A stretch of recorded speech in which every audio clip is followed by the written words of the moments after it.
Hello and welcome back. This is video number 4, and we're going to talk about the first email swipe, which is the welcome email or the replay. So after somebody has opted in, they are going to be expecting the webinar replay. So regardless of how you deliver it, the easiest way, in our opinion, for now to deliver it is via autoresponder. So what you're going to do is you're going to set up your autoresponder, which I'll show you later on at the end of this video course, once we go through the email series, how to actually set things up so that when somebody signs up on your autoresponder email list, they will receive the email immediately.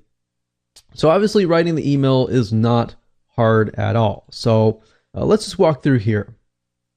So let's go ahead and write out your first welcome email. Let's focus on the emails first. Don't worry about the technology or how to set things up. I'll walk you through step by step.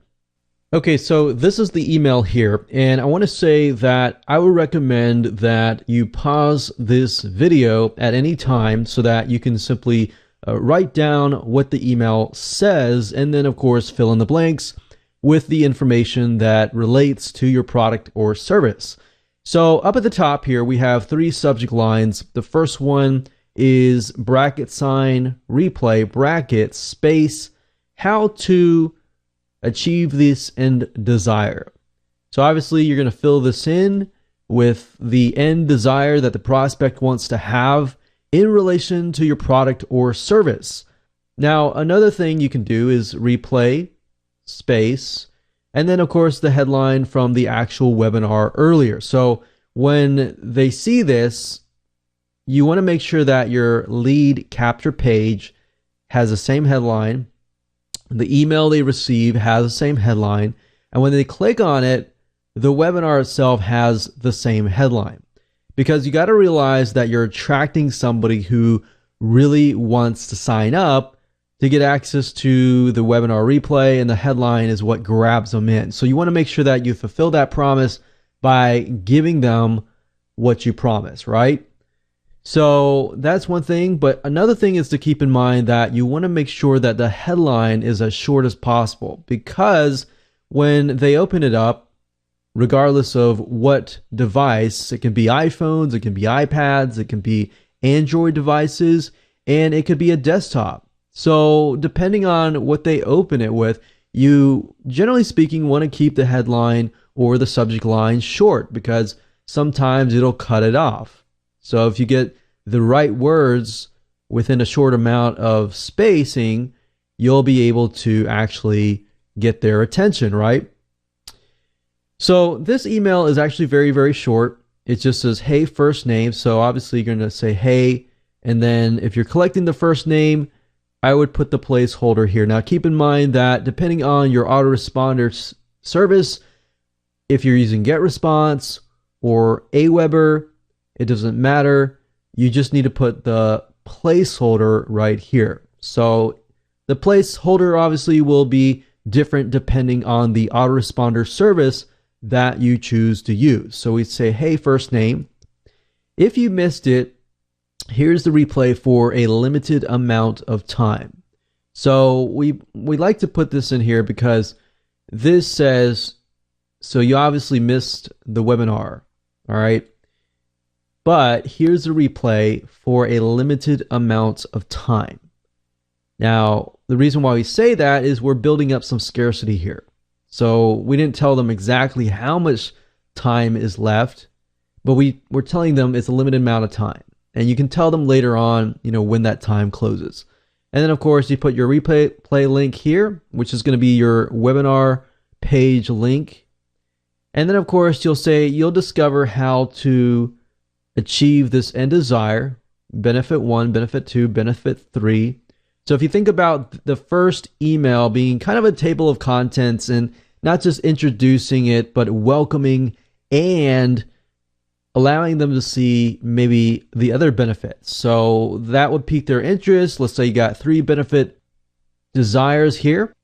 And the reason why we put that is kind of a foresight into what will happen in the future. So if let's say we have 3 benefits right here, that would allow you to create 3 maybe different emails, or if you have four different benefit emails, or two different benefit emails. So I would put that here, two benefits or two benefit angles here. And then I would say I would add scarcity if there is a timer.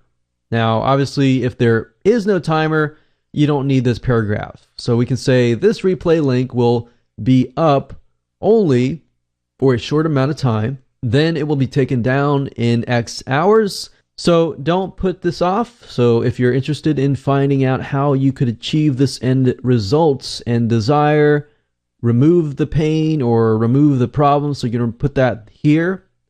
So go ahead and grab your favorite beverage, remove distractions, and click below and sit back and watch this. So obviously you're going to put your replay link here. And the reason why I like to say this is because before the webinar happens, your goal is to remove as much distractions as possible. If you can remove those distractions and get people in the mindset of like not talking on Facebook or anything like that, you'll get their attention. But if you don't say that, then people will have all these different windows open, and it's not to say that you'll be able to prevent that, but that allows you to kind of give them guidance and some call to action. So we put the replay link here, put your warm regards, your name and your company name, if that is the case.